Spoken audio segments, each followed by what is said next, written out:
welcome back. We are out in the trails and I'm testing out the Pro Taper Fusion handlebars.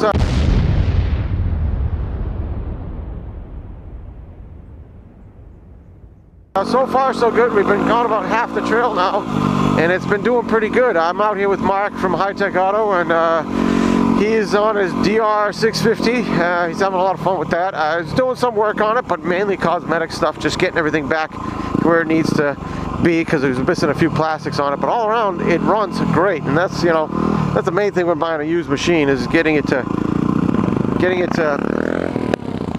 run good. And so far, it's been an awesome runner, which is great. A lot better than the last one. And hey, this is where that accident happened.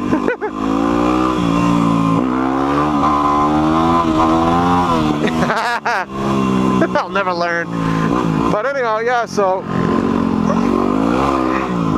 I had to fudge my license plate back together to get out today. After I got the fender eliminator off of there, I had to like pry out the license plate and hammer it back, and a little duct tape, a Sharpie marker, and I have somewhat of a license plate. Luckily the stickers are actually okay on it, so they can be seen.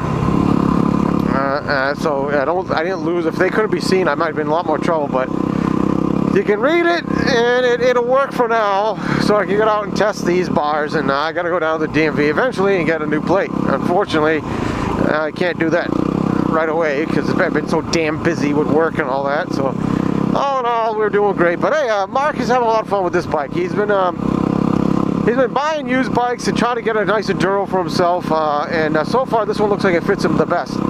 I was actually, as I said in the other video, this is one of the machines I was looking at when I was going to buy an enduro bike. That model, the DR650, that was something I was really interested in.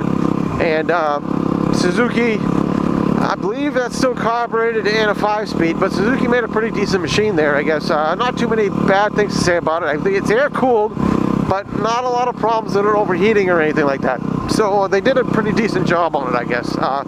I didn't actually end up getting on one, but so far Mark has not had a damn bit of issue with it, and other than just having to do some cosmetic stuff to it, and it's been a really good runner so far. So hopefully that'll work out for him. And again, it's a lot lower slung machine, so if you're short of persuasion or you just don't like having a tippy toe of machine, it's not a bad machine to look at. Being a 650, it's going to have plenty of power, and it's going to be a bit heavier though than the WR, but being a lot lower, it might feel a lot better to you. So something to think about when you're looking at enduros. I mean, again, I just like getting people out and riding. I don't care what you get. I'm not opposed for you getting anything from KTM, Kawasaki, Suzuki. Other than a KTM, I think I've ridden pretty much all sorts of models and stuff that are like that. I've driven a Kawasaki, I've had Suzukis, I've been on Suzukis, and all of them have been really good performers. Actually, I started out on a Suzuki, so I don't mind them at all. They're actually a pretty decent machine. Well, they always seem to be. I know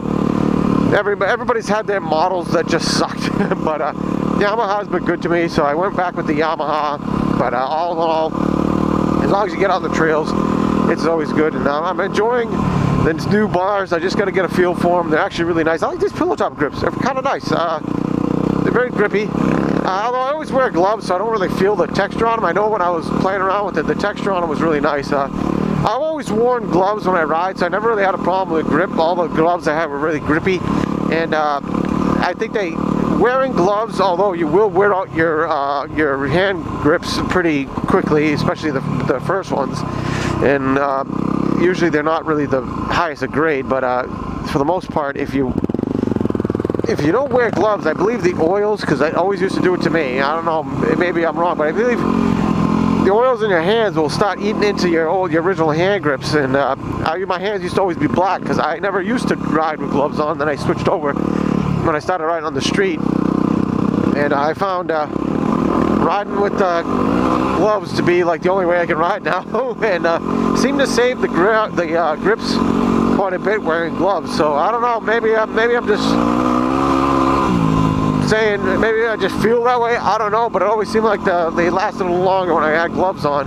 The oils in your hand didn't eat into the grips. I don't know why that was. Maybe it was just the way the grips were originally made. I don't know. Maybe they changed them around, but so far the Pro Taper pillow tops, and I'm pretty sure, I'm not gonna lie, the other grips I have would have worked great too, but they were more of a smooth type grip. For some people that might be what you want, but not bad at all. I don't mind it. As far as the width of the bar, I don't really feel any difference, to be honest with you. It's only like a quarter to a half inch, maybe less, longer. So I'm trying to think between the two. I think it was a quarter inch on each side. So that made like a full a half inch shorter. I mean, sorry, longer altogether. So it's not really that much of a difference. Not really necessary to cut it down, but all in all, I just got to get used to the positioning. I think I'm going to try and leave it in this position. I have it now because it feels good overall, and I think no matter how many times I adjust it front or back, I'm never going to be happy until I just ride with it, because I'll always feel like, oh, it feels different, you know.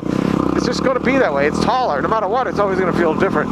And it's about a half inch, I think, taller all around. I'm not positive if that is the exact measurement, but it feels good when I stand up on it on the bike. I really do like it, and I hope we'll have a few more good days to come out riding. And it's been a beautiful week, you know. Of course, I had to wreck my bike on a really beautiful week, you know. But it's a really good week so far, and hopefully we'll have a little bit more of this nice weather, and I'll be able to come out a few more times, race around with it, have some fun, and just play around with it in general, and get used to it, because that's all it really needs right now, is just getting used to the new bars and the different position, and hopefully they'll be a good performer for the bike. And I have the bar in the middle locked right now, and it feels really solid. I have no idea what it's going to feel like when I unlock it, but I don't really want to, because it's the feel I'm used to, is the solid bar feel. And that's kind of how I want to stay with it. But he wants to get new tires for it. He has I don't know what tires are on there, but they are very wishy-washy, he says.